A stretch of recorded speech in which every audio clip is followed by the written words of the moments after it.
আসসালামু আলাইকুম দর্শক, আমি আছি জিঞ্জিরা অমৃতাপুর সাইমন সেন্টার রোডে। এখানে দেখুন বৃষ্টির পানিতে ড্রেন ভরে গেছে, জলবদ্ধতা হয়ে গেছে। এখানে হচ্ছে এটা কারণ হচ্ছে এখানে একটা বাজার বসে, যে বাজারে যত ময়লা আছে সব আবর্জনা সব রোডে ফেলানো হয়, সেই ময়লাটি ড্রেন ভরে যায়। তাই বলবো এলাকাবাসী এবং কর্তৃপক্ষ যারাই আছেন এটার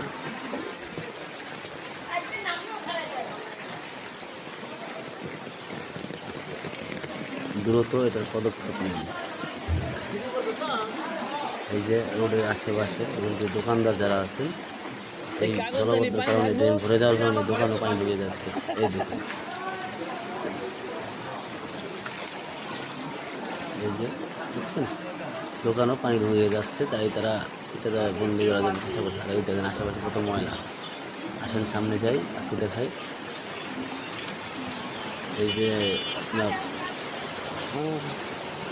আমার শালা আছে মাছ ধরেছে দিতে, দুটি মানে ড্রেনের স্ল্যাব ভেঙে রয়েছে। একটাটা ময়লা পানি উঠতেছে, আর একটাটা মনে করেন যে কী বলবো, মানুষ চলার মতো রাস্তা নেই। তাই বলবো এলাকাবাসী যারা আছেন আপনাদের নিজ দায়িত্বে এলাকা পরিষ্কার রাখুন, এমনকি সাধারণ জনগণের সময় দেন। এরকম ময়লা ফেলায় রাখছে। এই যে একটা স্ল্যাব ভাঙ্গা,